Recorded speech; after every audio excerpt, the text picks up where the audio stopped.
GoLocal Live. I'm Josh Fenton, CEO and co-founder. A beautiful day in Rhode Island, a beautiful weekend ahead, but we're going to head down to Charlottesville, Virginia, and talk to Professor Jennifer Lawless. She is the chair of the Political Science Department at the University of Virginia. Professor, thank you so much for joining us.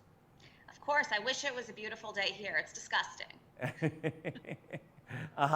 Well, it's been a week of turmoil since we last spoke. We had a 4th of July shooting in Illinois. We've seen the fall of a prime minister in the UK. We saw the former head of Japan be assassinated in the last 24 hours. It is a just brutal period of time of kind of disruption. And we haven't even talked about the Ukrainian war, which seems to be not going that well for the Ukrainians right at the moment. Talk a little bit about the atmosphere in which all of government is now operating right now, and how the average person can kind of stomach it and react to it with some sense of place and time. Well, it's true that there has certainly been no good news. And whenever something good seems to happen, it seems to be pushed out by something bad. So, for example, Congress finally passes some degree of bipartisan gun control. The Supreme Court comes down and basically says you have a constitutional right to carry a concealed weapon, and then we have a mass shooting a day later. We see that Boris Johnson is basically being held accountable for his actions in a way that Trump never was by his co-partisans. And on the heels of that, an incredibly popular former Japanese prime minister is assassinated. So there just seems to be turmoil all over the place, whether you're looking at domestic politics or foreign policy. And as a result, I think a lot of Americans are just fatigued and are checking out. And unfortunately, this is the worst possible time to check out because the 2022 midterm elections are right around the corner. Primaries are heating up. Many of them have already happened, and the general election campaigns are in full swing. And basically every issue that anybody cares about is on the agenda because partisan control is hanging in the balance. And so it's just an unfortunate set of circumstances. It makes sense why people are turned off, but this is not the time to tune out. Yeah, I may have mentioned it. I had breakfast a week or so ago with a leading candidate for one of the office, and I said, how's your campaign going versus, say, your competition? And the individual said, you mean apathy? The sense is that people have really checked out. We had a big week of traffic for a number of reasons, including a super yacht in Newport and a violent episode involving 2 police officers and a suspect. But it wasn't about politics. And we're just a few weeks away from major Democratic primaries for major offices, and just a couple more months away from midterm elections. Is this the outcome of this never-ending 2016 Clinton-Trump race in which, Trump never let the election end, and Clinton people hated the outcome so much that they never let the outcome end? I don't think so. I think it's really about the 2020 election and the big lie, and the fact that Democrats and Republicans both can't drop it. The Democrats can't drop it because they want to investigate it and they believe that there was an insurrection and that people should be held accountable. The Republicans won't drop it because their fortunes in 2022 and 2024 are contingent on making the argument that the election was stolen from them in 2020. And so I think that most people look back to 2016 and sort of amusedly laugh at how naive we all were when we were thinking about those kinds of problems. Hillary Clinton famously said during one of the 2016 debates that at the end of the day, if she loses the election, of course she'll concede. She would expect the same thing of her opponent. This is democracy. And that's what happened in 2016. It didn't happen in 2020, and we're going to be paying the price for a very long time. Okay, good transition over to January 6th hearings. Cipollone, the former legal counsel to the president, who is intimately involved in the actions by the White House on that January 6th, is being interviewed today on video, but not live, by either lawyers and members of the committee, I'm not sure. That's taking place probably right this second. Do you have any sense of what we're gonna learn out of these interviews? or is he going to plead the fifth or claim president executive powers, or what should we expect from this? So I would be surprised if he pleads the fifth. If he's going to plead anything, it would probably be executive privilege or attorney-client confidentiality, largely because he was the White House lawyer. Now, I think that what we can expect is confirmatory evidence. There have been a lot of people who have suggested or who have stated outright that Pat Cipollone was in the room saying things like, if you go to the Capitol, we could be charged with a whole bunch of crimes.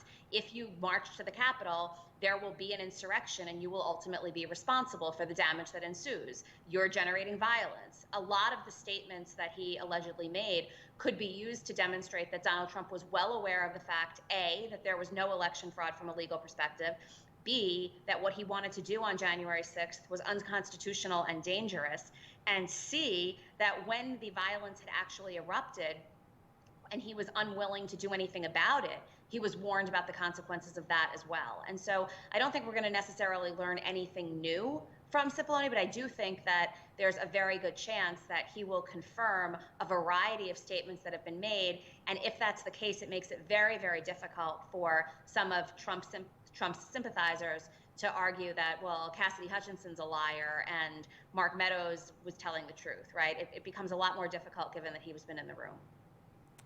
Where are we with this investigation? We're now in July of 2022. In all likelihood, Republicans are going to take over the House in 6 months. That obviously will end this investigation. The Department of Justice has brought action against 700 or 800 individuals who were involved in the insurrection and attacking the Capitol building, damaging public property, committing violence, etc. But no one within the White House or anyone else has been charged. Is the old approach of the Department of Justice just not a functioning practice anymore? I don't think the fat lady has sung yet. My bet is that there will be people within the White House who are charged. I know that there is some tension between the Justice Department and the January 6th committee in terms of what they've been sharing, what they've made public. But my sense after what we heard from Cassidy Hutchinson and what we are likely going to hear at next week's hearing, there's another hearing scheduled for Tuesday, which is focused on the assembly of the mob that arrived in DC. My sense is that that will be the penultimate pillar of all of this, and that it will give the Justice Department a lot more to work with. And you know, I do think that if they move as quickly as they have been with these other hearings, that it's possible that that could affect the midterm elections. There are a handful of members of Congress who very well could be indicted for their behavior. We don't know for sure what's going to come out in the hearings, but I don't think that anybody on the Hill should be breathing easy yet if they're Republicans who were involved on January 6th. Are you pointing to this sort of infamous Willard Hotel meeting that took place the night before? There's the Willard Hotel meeting. There are a bunch of people seeking pardons for their involvement and their behavior. There are also the people who had, conducted various tours and had shown people around the Capitol in the days leading up to January 6th, January 5th in particular. And then there is the cover-up, right? A lot of the time, the cover-up is worse than the crime. I don't think this time the cover-up will be worse than the crime because the crime was unimaginable. But when there are people afterward trying to continue to push this lie and do it in a way where, they're willing to suggest that behavior that happened on January 6th did not happen, that could potentially be a problem. And what should we be looking for? When are we going to see the next aha moment? I think the first real aha moment was Cassidy Hutchinson. That was, oh my God, a remarkable testimony by a remarkable individual and highly credible. What's next? So on Tuesday, when we hear in the next hearings about the assembly of this mob, I would not be surprised if we have a few more aha moments, because my hunch is that they are going to be explicitly implicating several members of Congress who helped with, if not organization, logistics and planning once they got to DC. Okay, let's jump over to the abortion debate. Obviously, it has been a mad scramble for a number of weeks. Today, President Biden issued an executive order. That executive order may or may not have significant powers, that seem to be a reaction to a lot of criticism by Democrats who say that the White House hasn't done enough since the Supreme Court decision. Did I capture that correctly?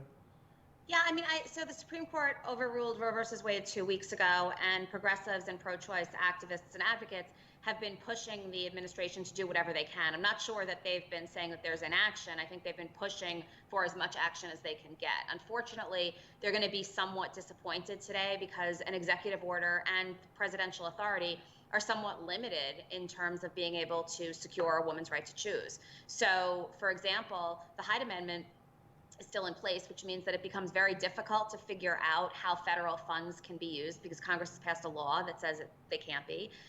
In addition to that, although there are ways that the administration can ensure that apps and other social media are not used to target doctors or women who are procuring abortions legally in other states, they can do things like that. They can't tell a state that they have to provide abortion services. So the White House, from what I understand, has spent the last 2 weeks figuring out legally what is permissible and legally what they just do not have the authority to do. And as a result, this executive order is probably not going to go far enough for a lot of people. Now, the good news is that the Democrats have not lost their majorities yet, and there's a possibility that they'll be able to hold on if they figure out how to message this appropriately. If that's the case, then if in fact Democrats in the Senate are willing to follow Joe Biden's lead and get rid of the filibuster regarding abortion, they could codify Roe. But short of that, there's really very little that an executive order can do.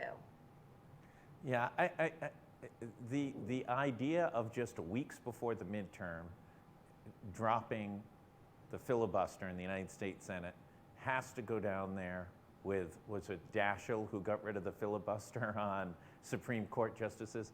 If you were going to drop the filibuster, wouldn't you do it in January of 2021 and enjoy 2 years of passing legislation instead of having to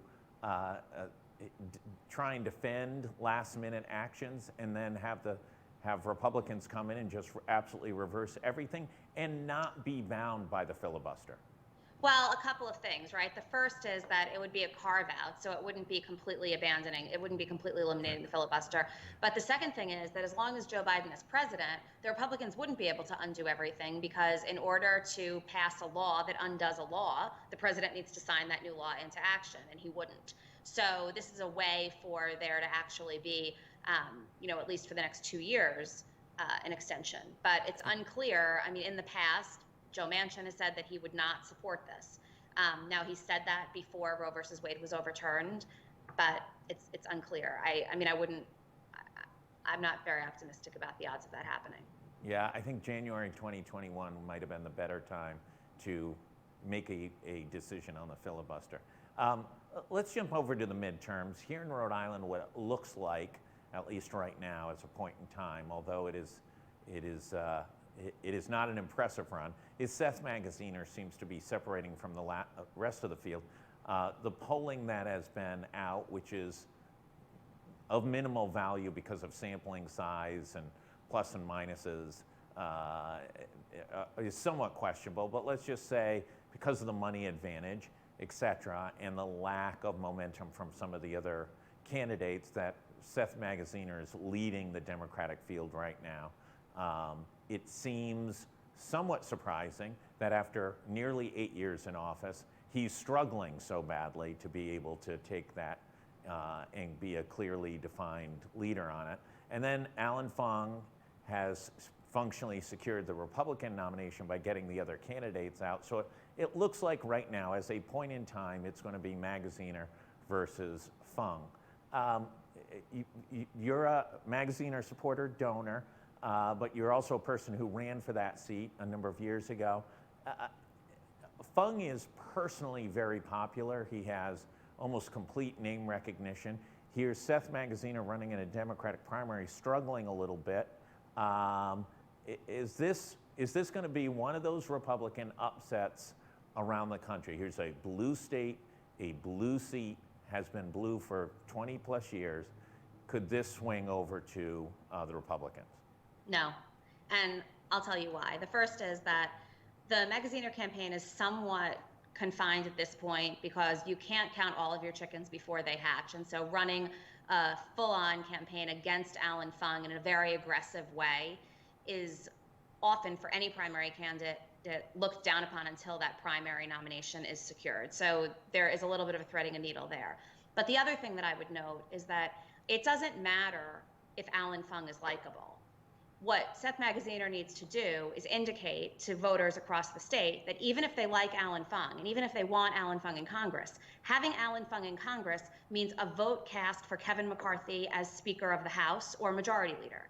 And it means a vote for the Republicans in Congress to continue down the path that Rhode Island Democrats and Rhode Island unaffiliated voters do not like. And so it doesn't matter how Alan Fung is going to vote, it matters what he represents, and he represents an additional vote for the leadership of the Republican Party. And that's the key message. It is difficult, I can say from firsthand experience, to give voters permission to like somebody and cast a vote against them. I had that challenge with Jim Langevin. We wanted people to be able to say, I like Jim Langevin. Jim Langevin has done a lot for the state. He has a compelling personal story, and he's wrong for Congress at this time.